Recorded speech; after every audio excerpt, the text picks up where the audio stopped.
Welcome back. In this video, we're exploring Cordoba, Spain. This Spanish city is rich in history. Over the centuries, this city has melded various cultures and styles, incorporating them all into what is now modern-day Cordoba. If you haven't visited Cordoba, we'll show you why this destination is worth a visit. From the medieval history, historic sites, and amazing food, we're covering it all. Join us as we explore the streets of Cordoba and some of the best spots you'll want to see on your next adventure in Spain.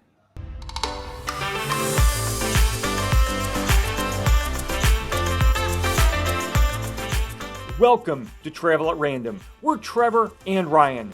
This channel started out of a love of travel. We're here to share unbiased and self-funded trip reports, hotel and flight reviews, and travel advice. We hope we inspire your next getaway. Check out our playlist in the description and browse the channel. If you enjoy this video, please hit that like button and subscribe to keep up with our latest content. Thank you for watching.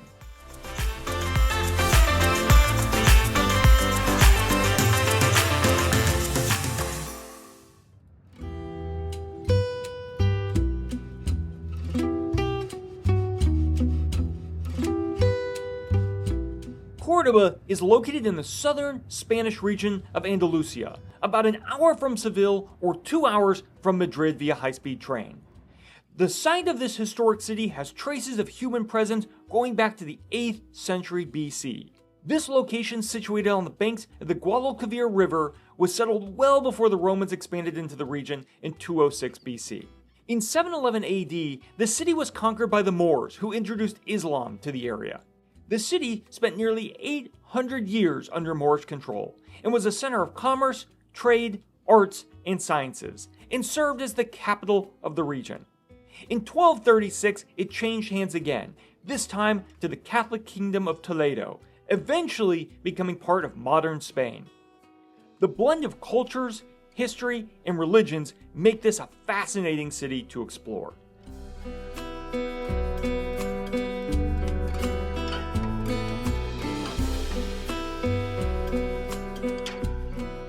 Modern-day Cordoba is a city of around 330,000 people. It has a hot Mediterranean climate, with highs averaging 100 degrees in summer, but it cools down in the evenings. During the winter, highs are more mild in the 60s to 70s Fahrenheit, and lows are around 40 degrees. If you're visiting in the summer, remember to pack your sunscreen and a hat.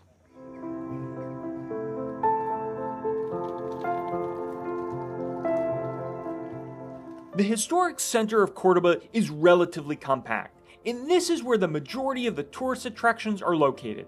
The entire area was designated a UNESCO World Heritage Site in 1994.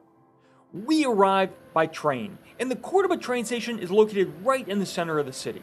Cordoba is the point where high-speed trains diverge either to Seville to the west or towards Malaga and Granada to the south.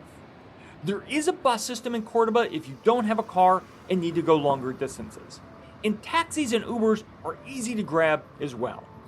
Overall, if you're staying for a day or two, most everything you'll want to see is centrally located in the Old Town area, and it's very walkable. So let's head out and start with the number one attraction in Cordoba.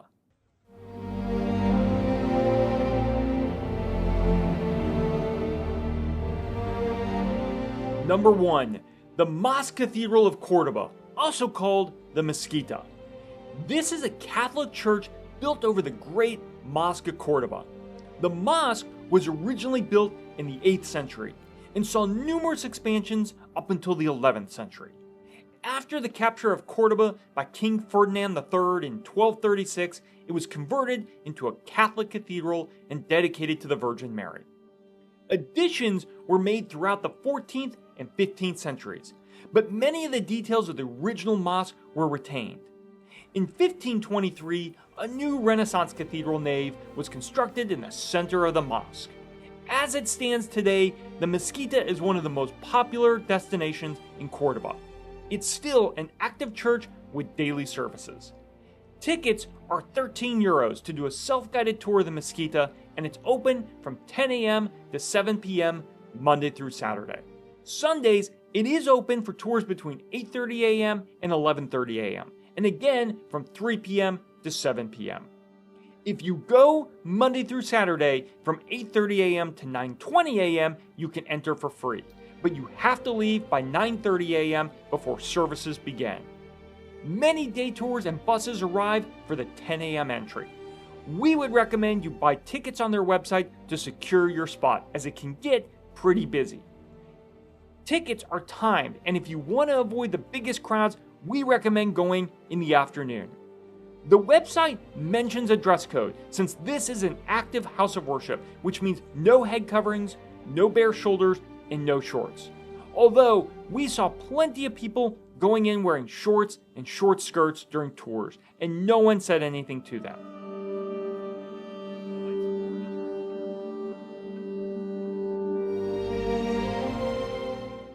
The doors to the Orange Tree Courtyard open around 9:30 a.m. There are several entrances on all three sides. The courtyard is free and open to the public and features manicured orange groves, cypress, and palm trees spread out through the terrace, framed with water features and walking paths.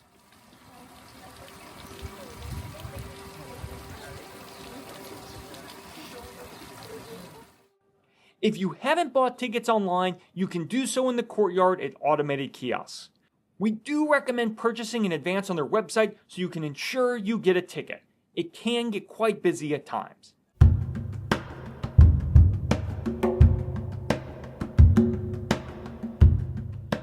Inside, the cathedral is separated into multiple areas, each with their own distinct design and purpose. You enter through the oldest portion of the original mosque. Then as you continue forward, you'll pass through additional sections of the mosque that were added during the Moorish years.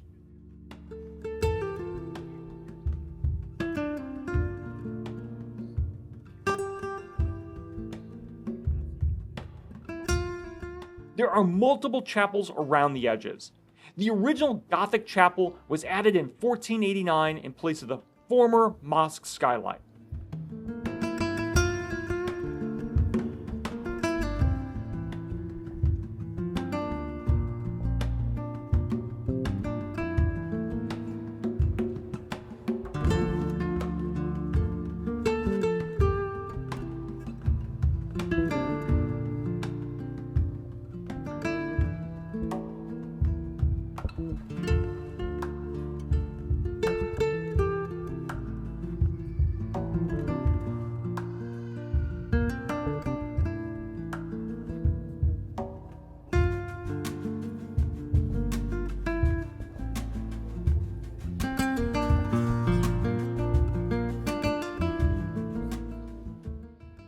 In the center, the transept, the massive centerpiece of the current mezquita, was started in 1523 and completed in 1606. The Gothic cathedral emerges in the center of the structure, with vast arches supporting the intricate ceiling and allowing large amounts of sunlight onto the altar and choir. The mezquita is a fascinating blend of styles, architecture, and history, and is well worth the visit.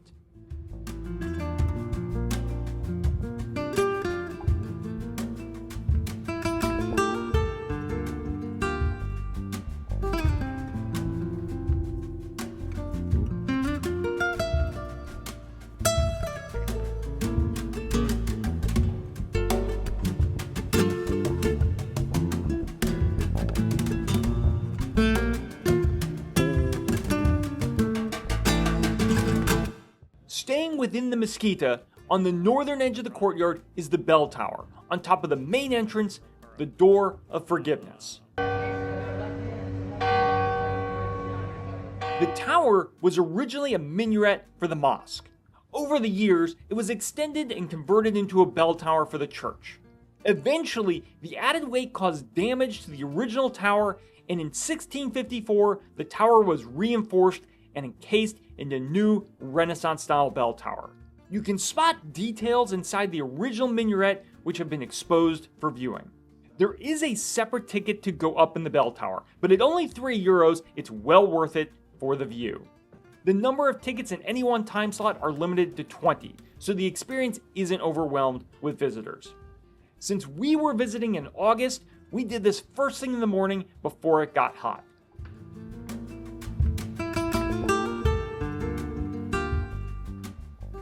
There are a lot of stairs, and it's the equivalent of walking up 12 stories, so be prepared if you want to take this on. We thought it was pretty easy, particularly with the 3 stops along the route. At each level, you walk out and around to admire the views. The second level allows up-close views of some of the bells.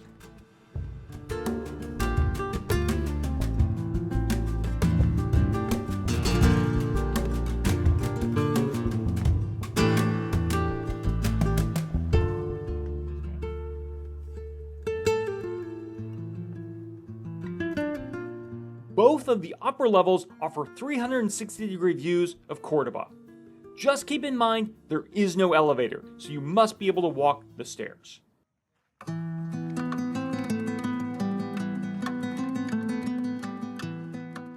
Number 2, just west of the Mezquita is the Alcázar de los Reyes Christianos. An Alcázar is essentially a castle and served as both a palace and a fortress in Cordoba. The Alcázar was closed during our visit for renovation work, but the gardens were partially open. Important to note, the gardens are only open from 8 a.m. to noon daily. They were free to enter. The garden entrance is just off of Avenida de Alcázar, which runs along the river. About half of the area was closed off while they installed new lighting effects in the fountains, but the area that was open was a nice place to walk around. It seems we have a gift for visiting places when they're closed.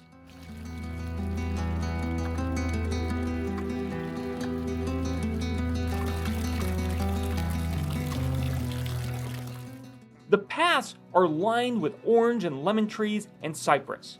There are statues which commemorate the monarchs of Spain, and in the center is a sculpture depicting Columbus meeting with King Ferdinand and Queen Isabella. Despite the renovations, this was a nice walk, and the views of the Alcázar were great.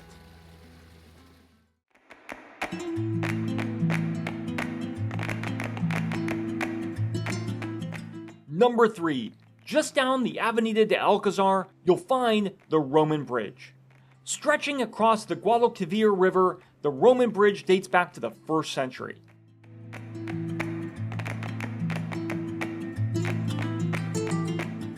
This bridge was originally built by the Romans and rebuilt during the Moorish period.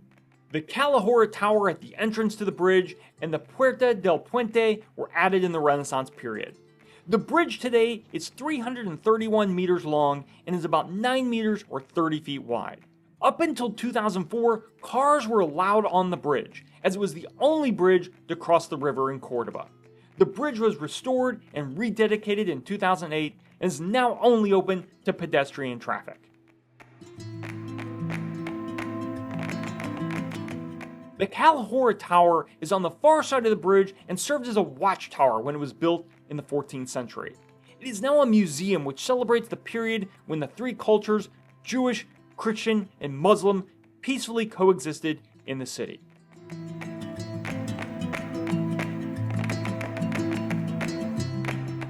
Number 4, if you're looking for a quick break from the heat or are interested in Roman history of Cordoba, the Archaeological Museum is a short walk from the main tourist areas. Situated on the Plaza Hermanio Paez, the museum was built on the ruins of a Roman theater. The entrance fee is €50 per adult. There are 3 floors you can walk through in about half an hour or so. The exhibits cover artifacts, sculptures, and coins from the Roman era which were unearthed in Cordoba. The museum is air-conditioned, and in the basement are some of the ruins of the theater foundation that have been excavated.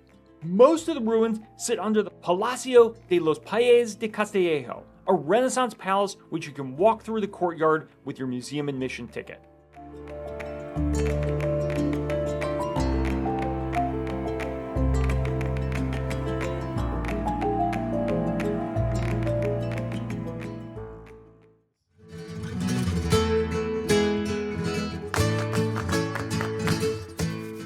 Number 5, the Mercado Victoria is a gourmet market with food stalls which opened in 2013. While it lacks the history or grandeur of some of the other mercados in Spain, this is a great little place to take a break from the heat, grab a glass of wine, or a bite to eat during your visit to Cordoba. It's located just outside the Old Town area to the west, in a large park running alongside the Paseo de la Victoria. The market is open from noon to 1 a.m. Sunday through Thursday, until 1:30 a.m. on Friday and Saturday. One note, this is Spain, and many stalls will close between 2 or 3 p.m. and reopen around 7 or 8 p.m. We always like a good food market and ended up here several times during our visit. One night we made a casual dinner out of the various tapas stalls, and the other times we stopped by for an afternoon glass of wine and a small snack. Speaking of food, while you're in Cordoba, you'll want to make sure you try some of these regional dishes. We're working on a separate Spain food tour video. There's just too much to include here, but we did want to point out a few items. Salmorejo is a creamier and thicker version of gazpacho made from tomatoes, bread, olive oil, garlic, and salt. It's served cold. Flamenquín is a thin roll made from pork loin wrapped with jamón, breaded, and then deep fried. Berenjenas con miel is fried eggplant with honey. This is delicious. It's fried and crispy, and honey adds a nice sweetness. Ajo blanco cordobés is a cold soup made from bread, almonds, apple, and garlic. This sounds strange, but it's very good and worth a try. Pastel cordobés is a pastry made from puff pastry filled with angel's hair, a squash jam, and then dusted with sugar and cinnamon. It's served warm or cold, and usually with whipped cream or ice cream. Tinto de Verano, red wine mixed with lemon soda. As red wine lovers, we thought this one sounded kind of strange, but it's actually quite refreshing.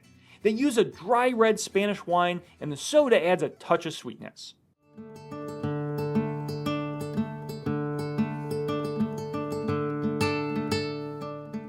That's our brief overview of Cordoba, Spain. Cordoba is a large city, but when you're in the Old Town area, it definitely immerses you in its history and culture. If you're planning a visit, here are some of our top tips. Cordoba can get hot, so plan accordingly. Museums are a great way to get out of the heat for a bit. Even though it was quite hot when we visited, the Mezquita, while not air-conditioned, was pleasant inside. The closer to the Mezquita you are, the more touristy things get. If you walk a few blocks away, you'll find plenty of restaurants with locals in them. La Plaza de las Tendidas has a number of nice restaurants and shops that feel a bit more local. Exploring can be exhausting. Make sure you stay hydrated. Buy water from convenience stores. You'll see them all over the city, and they are much cheaper than buying a bottle from a tourist shop. For example, you'll see Carrefour Express shops, and you can buy a 1.5 liter bottle of water for less than €1. Tips are not expected in Spain, and the same goes in Cordoba. If the staff ask you for a tip, especially when you're paying by credit card, you're in a tourist spot. Of course, if you experience good service, you can always leave a couple of euro coins or round up if you're paying in cash. Pay attention to restaurant hours. Also, even if a place is open, they might not be serving food. Some restaurants will advertise an all-day kitchen, while others will be open for drinks, but not food.